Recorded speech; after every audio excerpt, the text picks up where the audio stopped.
Sir moral stories. ఇలా నువ్వు తాగి నీ ఒళ్ళు హూనం చేసుకుంటే నీ తర్వాత నా గతేంటయ్యా, ఒక్కసారి ఆలోచించు అంటూ తాగుబోతు భర్తయిన శంకరయ్యని బంగారమ్మ రోజూ విసుక్కుంటూ ఉండేది. ఏ నాకేంటి, మా నాన్న నాకు 2 ఎకరాల భూమిచ్చాడు, అది చాలు నా కుటుంబానికి అంటూ భార్య చెప్పే మాటలు పెడచెవిన పెట్టేవాడు శంకరయ్య. చూస్తుంటే ఇదేదో ప్రతి ఇంట్లో జరిగే కథలాగే ఉంది కదా. ఈ రోజు అలాంటి కథని మనం తెలుసుకుందాం. అవి బ్రిటిష్ వారు దేశం వదిలిపోయిన రోజులు. 400 కుటుంబాలు కలిసిమెలిసి తిరిగే ఒక అందమైన పల్లెటూరది. ఆ ఊరి పేరే లక్ష్మీపురం. పేరుకి తగ్గట్టే ఆ ఊరు సంపదలతో కళకళ్లాడుతూ ఉండేది. ఆ ఊర్లో బంగారమ్మ శంకరయ్యది కూడా ఒక కుటుంబం. పేరుకు తగ్గట్టే బంగారంలాంటి మనసు ఆ భార్యది. భర్త తాగుబోతైనా సరే చాలా సహనంగా అతన్ని భరిస్తూ ప్రేమగా అతన్ని మార్చుకోవాలని ప్రయత్నిస్తూ ఉండేది. ఒకరోజు బంగారమ్మ తల్లి ఆమెతో, ఆ తాగుబోతు భర్త కోసం నువ్వెందుకే ఇంతలా కష్టపడాలి? వాణ్ణొదిలేసి ఇంటికిరా. మీ నాన్నగారికి చాలా పొలం ఉంది, అక్కడ నువ్వు సంతోషంగా బతకచ్చు అని కూతురికి చెప్తూ ఉండేది. కాని కూతురు ఆ మాటలు వినేది కాదు. అమ్మా, వంట పూర్తయింది, భోంచేసి వెళ్ళు. ఇలాంటి సలహాలు ఇచ్చే పనైతే ఇంకెప్పుడూ రాకు అని కరాఖండిగా అమ్మ మొహం మీద చెప్పేసేది. అమ్మ అక్కడ్నించి మౌనంగా వెళ్ళిపోయింది. తాగుబోతు శంకరయ్య మాత్రం ఇంటి బాధ్యతలు పట్టించుకోకుండా అలాగే తాగి తిరుగుతూ ఉండేవాడు. వారసత్వంగా వస్తున్న భూమిలో బంగారమ్మ కూరగాయలు పండిస్తూ ఉండేది. ఆ కూరగాయల్ని సంతలో అమ్మి తాగుబోతు భర్తను కూడా పోషిస్తూ ఉండేది. ఉదయాన్నే పొలంలోకి వెళ్లి రకరకాల కూరగాయల్ని బుట్టలు నింపుకొని తర్వాత సంతకు చేరుకునేది. కూరగాయలమ్మా, కూరగాయలు, తాజా తాజా కూరగాయలు రావాలమ్మా, రావాలి, రండి రండి అంటూ మృదువుగా అరుస్తూ తన కూరగాయల్ని సంతలో అమ్ముకునేది. ఆ వచ్చిన డబ్బు తీసుకుని కుటుంబాన్ని పోషిస్తూ ఉండేది. ఇంకా చెప్పాలంటే ఆ తాగుబోతు భర్తకి ఖర్చులకు కూడా ఆమె ఇస్తూ ఉండేది. నా పెళ్ళాం బంగారవే అని ఆ తాగుబోతు భర్త ఎప్పుడైనా పొగిడితే వాటిని చూసుకొని ఎంతో మురిసిపోయేది బంగారమ్మ. నాకు తాగడానికి డబ్బులెందుకు ఇవ్వవే? ఇంకెవరికిస్తావో నాకివ్వకపోతే అని తాగిన మత్తులో చాలా నీచంగా మాట్లాడినా బంగారమ్మ వాటిని అస్సలు పట్టించుకునేది కాదు. అలా అని ఎవరైనా తన భర్తను చులకం చేసి మాట్లాడితే అస్సలు ఊరుకునేది కాదు. నా భర్త తాగుతాడు, నన్ను కొడతాడు, తిడతాడు, మీరెవరండి అడగడానికి అంటూ వాళ్ళ మీద చాలా విరుచుకుపడి మాట్లాడేది. ఒకరోజు శంకరయ్య బాగా తాగేసి వేప చెట్టు కింద కూర్చొని ఉన్నాడు. అక్కడికి ఆ ఊర్లో షావుకారైన నాగభూషణం వచ్చాడు. ఎరా శంకరయ్య, ఏంటి మౌనంగా కూర్చొనున్నావు? ఈరోజు ఇంకా తాగలేదా అని చాలా చులకనగా మాట్లాడాడు. అయ్యా షావుకార్ గారు, మీరా? నమస్కారం అయ్యా అంటూ అతని వంక చూస్తూ మత్తుగా మాట్లాడాడు. పర్లేదులే, మద్యం మత్తులో ఉన్నా బాగానే గుర్తుపట్టావు. అసలు మత్తు ఎక్కడం లేదయ్యా, ఓ వేరే చోట ఎక్కడైనా మందు చూడాలి అంటూ ఏం మాట మాట్లాడుతున్నాడో తెలియక మత్తులో ఏదేదో వాగాడు. ఆ మాటలు విన్న షావుకారు ఇలా అన్నాడు. రే శంకరయ్య, నువ్వెవ్వరికి చెప్పను అంటే నీతో ఒక విషయం చెప్తాన్రా అని రహస్యంగా గుసగుసలాడాడు. మత్తులో ఉన్నా కూడా శంకరయ్య కాస్త శ్రద్ధగా వినడం మొదలుపెట్టాడు. మనకు తెలిసిన వాళ్ల దగ్గర మంచి నాటుసారా ఉందిరా, నువ్వు సరే అంటే నీకిప్పిస్తా. అయ్యా, మీ కాళ్ళు పట్టుకుంటాను అయ్యా, ధర్మాత్ములయ్యా, ఇప్పించండి అయ్యా అంటూ షావుకారు కాళ్ళు పట్టుకున్నాడు. కాని కొంచెం ధర ఎక్కువరా, మరి పెట్టుకోగలవా అని అడిగాడు. దానికి శంకరయ్య సరే అని తల ఊపాడు. సరే సరే, నువ్వు 50 రూపాయలు తీసుకొని చింత చెట్టు దగ్గరికి రా, నేనొచ్చేస్తా అని చెప్పి వెళ్ళిపోయాడు. దాంతో వెంటనే శంకరయ్య 50 రూపాయల కోసం ఇంటికి వెళ్ళాడు. ఇల్లు మొత్తం వెతికాడు, కాని అక్కడ 50 రూపాయలు దొరకలేదు. వెంటనే సంతలో కూరగాయలు అమ్ముతున్న బంగారమ్మ దగ్గరికి వెళ్ళాడు. నట్టనడి జాములో బంగారమ్మ ఎండలో కూరగాయలమ్ముతోంది. వంకాయలు లేతగా ఉన్నాయమ్మా, రావాలి రావాలి, వెన్న పూసలాగా నోట్లో కరిగిపోతాయి అంటూ అమ్ముతూ ఉండగా అక్కడికి శంకరయ్య వచ్చాడు. సేయ్, నాకు 50 రూపాయలివ్వు అని దౌర్జన్యంగా అడిగాడు. ఇస్తానయ్యా, కాసేపు ఆగు, ఇంకా బేరాలు రాలేదు అని చాలా సౌమ్యంగా చెప్పింది. కాని శంకరయ్య వినిపించుకోలేదు. వెంటనే కావాలని ఆ సంతలో కొట్టు ముందు ధర్నా చేశాడు. అందరూ చూస్తూ ఉండగా గొడవ చేశాడు. దాంతో బంగారమ్మ చేసేది ఏం లేక తన చెవికున్న కమ్మలు తీసి మరీ ఇచ్చింది. ఆ కమ్మలు తీసుకుని శంకరయ్య చింత చెట్టు దగ్గరికి వెళ్ళాడు. అప్పటికే ముంతలో నాటుసారా తీసుకుని షావుకార్ నాగభూషణం అక్కడ ఎదురు చూస్తూ ఉన్నాడు. ఆ కమ్మలు అతనికిచ్చి ఆ నాటుసారా తీసుకుని శంకరయ్య సంతోషంగా తాగాడు. అబ్బా, ఏం మత్తుందండి! ఎక్కడిదండి ఈ సారా? అవన్నీ నీకెందుకురా? నీకెప్పుడైనా కావాలంటే 50 రూపాయలు తీసుకొని నా దగ్గరకు వచ్చేయ్. కానీ ఈ విషయం ఎవ్వరికీ చెప్పకూడదు అనే మాట తీసుకున్నాడు. తనకు కావలసింది నాటుసారాయి కాబట్టి శంకరయ్య కూడా దానికి ఒప్పుకున్నాడు. రోజు తన భార్యని హింసించి లేదా తను దాచుకున్న డబ్బులు దొంగిలించి ఎలాగోలా డబ్బులు సంపాదించి అవి తీసుకెళ్లి నాగభూషణానికి ఇచ్చేవాడు. ఆ షావుకారు ఆ డబ్బు తీసుకుని శంకరయ్యకి నాటుసారా ఇచ్చేవాడు. ఎప్పుడూ ఆ నాటుసారా మత్తులో శంకరయ్య మునిగి తేలుతూ ఉండేవాడు. తాగి వీధిలో ఎక్కడైనా పడిపోతే బంగారమ్మ వెతుక్కుంటూ వచ్చి మరీ అతన్ని ఇంటికి తీసుకెళ్తూ ఉండేది.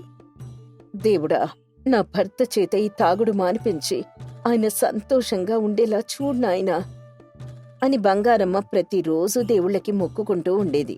కాని ఏ రోజు ఆమె పూజకు తగిన ఫలితం దక్కలేదు. శంకరయ్య తాగుడు రోజురోజుకి పెరుగుతూనే ఉంది. ఒకరోజు అర్ధరాత్రి శంకరయ్య నాగభూషణం ఇంటికి వెళ్ళాడు. షావుకార్ గారు, షావుకార్ గారు అని పెద్దగా పిలిచాడు. నిద్ర మత్తులో ఉన్న షావుకార్ నాగభూషణం లేచి బయటికొచ్చాడు. ఏంట్రా శంకరయ్య, ఈ సమయంలో నీ గోలేంటి? ఓహ్, ఏమైందిరా అంటూ చాలా విసుగ్గా మాట్లాడాడు. అయ్యా, నాకు సారా కావాలయ్యా అంటూ దీనంగా మత్తులో తూల్తూ మాట్లాడాడు. ఈ సమయంలో ఎక్కడి నుంచి వస్తుందిరా?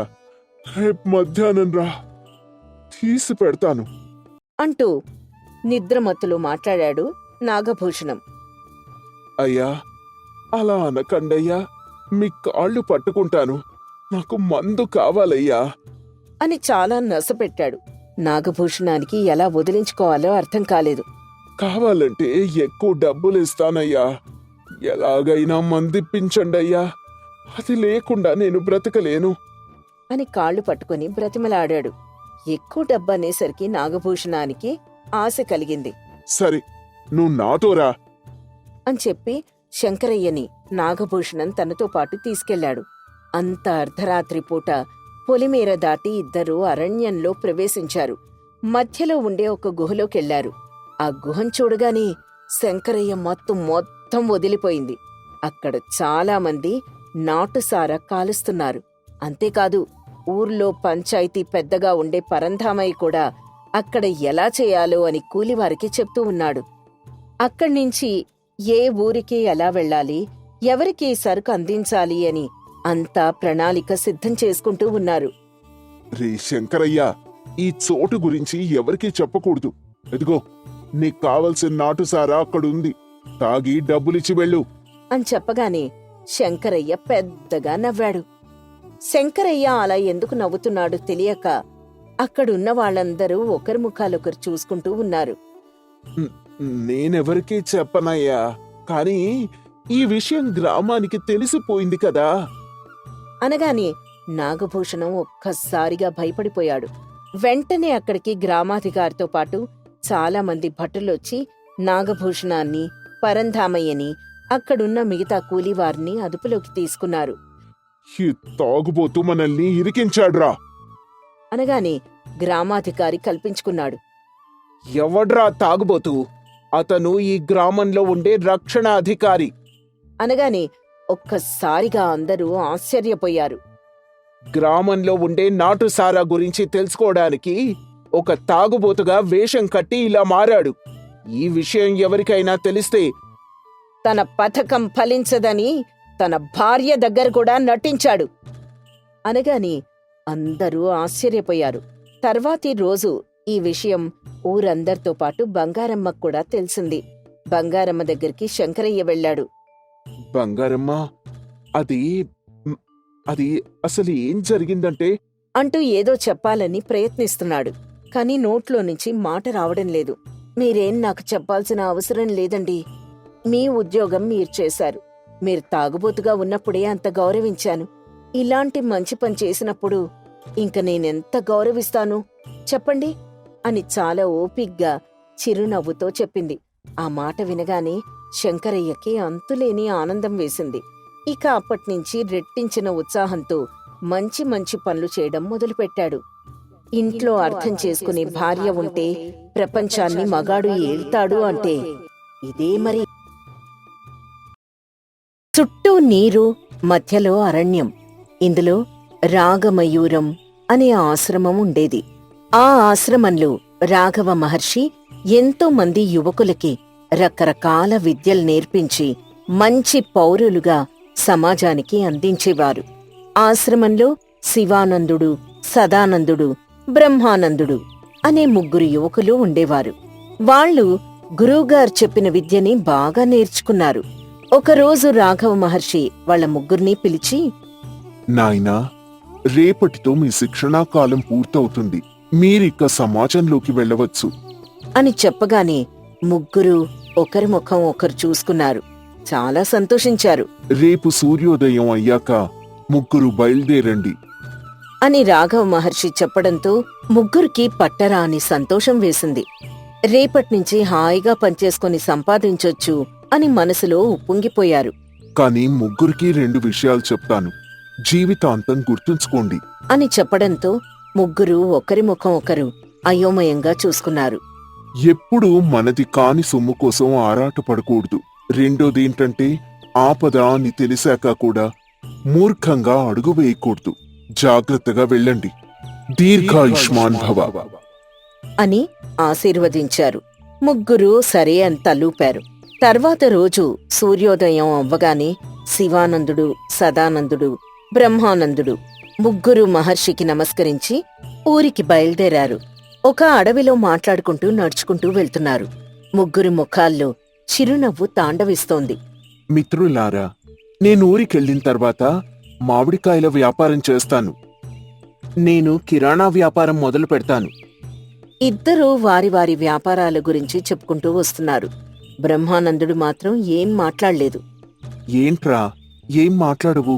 నువ్వెందుకని నీ వ్యాపారం గురించి చెప్పట్లేదు? మనం పోటీకొస్తామని భయపడుతున్నాడేమో అని నవ్వుకుంటూ వస్తున్నారు. అయ్యో, అదేం లేదు. నేను వ్యవసాయం చేద్దామనుకుంటున్నాను అని మనసులో ఉన్నది చాలా శాంతంగా బయటికి చెప్పాడు బ్రహ్మానందుడు. వ్యవసాయమా? అదేంటి మిత్రమా, అన్ని విద్యలు వచ్చు కదా, మరి వ్యవసాయమేంటి అంటూ ఇద్దరూ ఆశ్చర్యంగా అడిగారు. అదేంటి మిత్రమా, విద్య నేర్చుకుంటే వ్యవసాయం చేయకూడదా? విద్య కేవలం సంస్కారం, మంచి ప్రవర్తన నేర్చుకోవడం కోసం మాత్రమే. పని కోసం చదువుకోవాల్సిన అవసరమేంటి? డబ్బు సంపాదించడమే మన లక్ష్యం అనుకుంటే చిన్నపిల్లలుగా ఉన్నప్పుడే కూలి పనికి వెళ్లేవాళ్ళం కదా అని అన్నాడు. దానికి మిగతా 2 నోట్లో నుంచి మాటలు రాలేదు. అలా ఆ 3 విద్యార్థులు బాటసారులుగా మారి నడుచుకుంటూ వస్తున్నారు. అలా వస్తూ ఉంటే వారికొక బంగారు నగలున్న మూట దొరికింది. 3 ఆ బంగారు నగల మూటను తీసుకున్నారు. ఆ బంగారాన్ని చూసి 3 ఆశ్చర్యపోయారు. ఇంత దట్టమైన అరణ్యంలో బంగారు నగలు ఎందుకున్నాయి? ఎవరివి నగలు? ఎవరైనా పడేసుకుని ఉంటారా అని ఆలోచిస్తున్నాడు బ్రహ్మానందుడు. మిత్రమా, ఈ అరణ్యం చుట్టుపక్కల నీళ్లుంటాయి. ఇక్కడ ఆశ్రమం తప్ప ఇంకేం లేదు. ఇక్కడికి ఎవరొస్తారు? ఇది ఖచ్చితంగా పడేసుకున్న బంగారం అయితే కాదు. మరి బంగారం ఎవరిది అని 3 రకరకాలుగా ఆలోచిస్తున్నారు. కొంపదీసి దొంగల ముఠా ఇక్కడ ఏదైనా ఉందో ఏమో. హడావిడిలో దొంగలు పడేశారా అనుకుంటా అంటూ తననుకున్న చెప్పాడు బ్రహ్మానందుడు.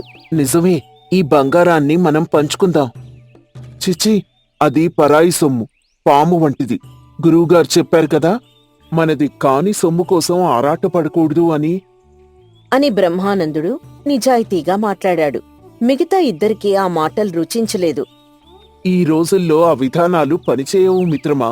సొమ్మెవరి చేతిలో ఉంటే వారిదే.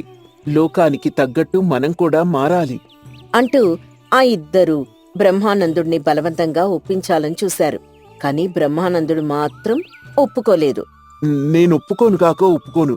ఈ బంగారు నగల మూట గ్రామాధికారికి అప్పగిద్దాం అని పట్టుబట్టాడు. మిత్రమా, మనం గ్రామాధికారికిచ్చినా అతను సరిగ్గా సద్వినియోగం చేస్తాడని నమ్మకమే ఉంది. అతను కూడా ఈ బంగారాన్ని కాజేసే అవకాశం ఉంది కదా అనగానే బ్రహ్మానందుడు కొంచెం నిదానించాడు. నేను చెప్పేది ఒక్కటే. ఈ మూటలో ఉండే బంగారాన్ని మనం ముగ్గురం పంచుకుందాం. కావాలంటే నువ్వు తీసుకుని మంచి పనులకు ఉపయోగించు అని చెప్పాడు శివానందుడు. దానికి బ్రహ్మానందుడు అయిష్టంగానే ఒప్పుకున్నాడు. ముగ్గురూ కలిసి ఆ బంగారాన్ని పంచుకున్నారు. ఇక బయలుదేరదామా? ఇక్కడే మనకి మూట బంగారం దొరికింది అంటే ఇటువైపు వెళ్తే ఇంకెంత బంగారం దొరుకుతుందో కదా అని ఒక ప్రశ్నని లేవనెత్తాడు శివానందుడు. దాంతో బ్రహ్మానందుడు ఆశ్చర్యపోయాడు. సదానందుడు మాత్రం కొంచెం ఆసక్తి కనపరిచాడు. ఇదే దారిలో వెళ్తే చాలా బంగారం దొరుకుతుంది అనగానే బ్రహ్మానందుడికి చాలా కోపం వచ్చింది. మిత్రులారా, ఈ పాపపు సొమ్ముని తీసుకోవడమే చాలా తప్పు. అత్యాశ అన్నిటికంటే ప్రమాదం. దొరికినంత వరకు సంతోషపడి ఇక్కడి నుంచి వెళ్ళిపోదాం పదండి అని వాళ్ళని హెచ్చరించాడు. కాని శివానందుడు ఇలా చెప్పాడు. చేతకాని వారు మాత్రమే అవకాశాన్ని చేజార్చుకుంటారు. నేను అవకాశాన్ని చేజార్చుకోవచ్చు, వ్యక్తిత్వం మాత్రం దిగజార్చుకోలేను అని నిర్భయంగా చెప్పి అక్కడి నుంచి వెళ్ళిపోయాడు బ్రహ్మానందుడు. మిగతా ఇద్దరు మాత్రం బంగారం వెతుక్కుంటూ వెళ్లారు. వారికక్కడక్కడ చిన్న చిన్న బంగారు నగలు కూడా దొరకడం మొదలుపెట్టాయి. ఇదే దారిలో వెళ్ళినట్టున్నారు. అవును, ఈ రోజు మన పంట పండినట్టే అంటూ ఇద్దరూ సంతోషపడుతూ వెళ్తున్నారు. బ్రహ్మానందుడు మాత్రం అడవి దాటి ఊరు చేరుకున్నాడు. వీళ్ళిద్దరు మాత్రం మెల్లిగా దొంగల గుహ దగ్గరికి చేరుకున్నారు. అక్కడ ఆ గుహ ముందు 2 కుక్కలున్నాయి. మిత్రమా, ఈ చోటెందుకో ప్రమాదకరం అనిపిస్తోంది. ప్రమాదాన్ని దాటితేనే మనల్ని ప్రపంచం గుర్తిస్తుంది. అది కాదు మిత్రమా, నేను చెప్పేది పూర్తిగా విను. బ్రహ్మానందుళ్లాగా నువ్వు కూడా అవకాశాన్ని చేజార్చుకోవాలనుకుంటున్నావు అనగానే సదానందుడు గుండె నిబ్బరం చేసుకుని శివానందుడితో కలిసి వెళ్లాడు. కాని అక్కడ ఆకల్తో ఉన్న కుక్కలు సదానందుడి వెనకపడ్డాయి. ముళ్ళు గుచ్చుకుంటూ బంగారం మొత్తం పడిపోయినా పట్టించుకోకుండా పరిగెత్తాడు సదానందుడు. కుక్కలు కరిచాయి. ఎలాగోలా తప్పించుకున్నాడు. శివానందుడు మాత్రం ధైర్యం చేసి గుహలోకి వెళ్లాడు. అక్కడ చాలా బంగారు నగలు, వజ్రాలు, వరహాలు ఉన్నాయి. ఆహా, ఎంత సంపదుందో! ఎవరికి దక్కాలో ముందే రాసుంటుంది. ఈ సంపదంతా నాకే అని మురిసిపోతూ అక్కడ చిందులేశాడు. అంతా నాకే, అంతా నాకే అని తెగ ఆనందపడిపోయాడు. ఆ సంపదంతా మూట కట్టేసరికి దొంగలు గుహలోకొచ్చారు. దొంగలతో పాటు ముఠా నాయకుడు గంగారాం వచ్చాడు. రేయ్, ఎవర్రా నువ్వు? మా స్థావరంలోకి రావడానికి ఎంత ధైర్యం నీకు? అంటూ కోపంగా అరిచాడు. శివానందుడికి గుండెలు జారిపోయాయి. అంటే అది అది అని నీళ్లు నమలసాగాడు. శివానందుడికి లోలోపల అర్థమైంది. తనకి చివరి క్షణం వచ్చింది అని నిర్ణయించుకున్నాడు. ఏరా, మేమందరికీ టోపీలు పెడుతుంటే నువ్వు మా కళ్ళు కప్పుతున్నావా? రేయ్, వీడు ప్రాణాలతో ఇక్కడి నుంచి వెళ్ళకూడదు అనగానే గంగారాం మనుషులు మూకుమ్మడిగా శివానందుడి మీద పడ్డారు. ప్రాణం పోయేంతవరకు హింసించి హింసించి చంపేశారు. అత్యాశకి పోయిన శివానందుడు ఆ గుహలోనే ప్రాణాలు వదిలాడు. సదానందుడు మాత్రం గాయాలతో వెళ్లి ఎలాగోలా ప్రాణాలతో బయటపడ్డాడు. బ్రహ్మానందుడు మాత్రం ఏ బాధ లేకుండా తనకి దొరికిన బంగారంతో ముందుగా కొంత భూమి కొన్నాడు. మిగతా డబ్బుని కష్టాల్లో ఉన్నవారికి ఇచ్చేశాడు. ఆ భూమిలో వ్యవసాయం చేసుకుంటూ నీతిగా నిజాయితీగా బతకడం మొదలుపెట్టాడు. అలాగే వ్యవసాయం చేసుకుంటూ వడ్ల వ్యాపారితో మంచి సంబంధాలు ఏర్పరచుకున్నాడు. రామ్మూర్తి గారు, ఈ బస్తాతో మొత్తం 100 బస్తాలు తీసుకొచ్చానండి. వచ్చే వేసవిలో పుచ్చకాయలు కూడా పంపిస్తాను అని సామరస్యంగా మాట్లాడుతూ బాగా సంపాదించాడు. బ్రహ్మానందుడి గురించి ఊరంతా మంచిగా మాట్లాడ్డం మొదలుపెట్టారు. ఈ విషయం రామ్మూర్తి గమనించాడు. తనకున్న ఒకే ఒక్క కూతుర్ని బ్రహ్మానందుడికిచ్చి పెళ్లి చేశాడు. నా కూతుర్నే కాదయ్యా, నా వ్యాపార సామ్రాజ్యాన్ని కూడా నీ చేతుల్లో పెడుతున్నాను.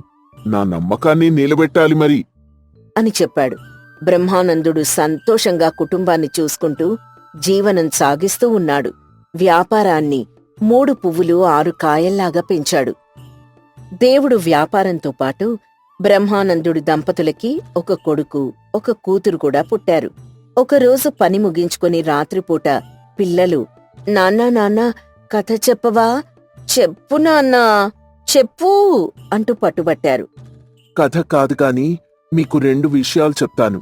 అవి మాత్రం జీవితంలో మర్చిపోకండి అని అన్నాడు. పిల్లలు ఆసక్తిగా వినడం మొదలుపెట్టారు. ఎప్పుడూ కూడా మనది కాని సొమ్ము కోసం ఆశపడకూడదు. రెండవది, ప్రమాదం ఉందని తెలిసినా మూర్ఖంగా మొండిగా ముందుకు వెళ్ళకూడదు అని చెప్పాడు. పిల్లలు సరే అని చెప్పారు.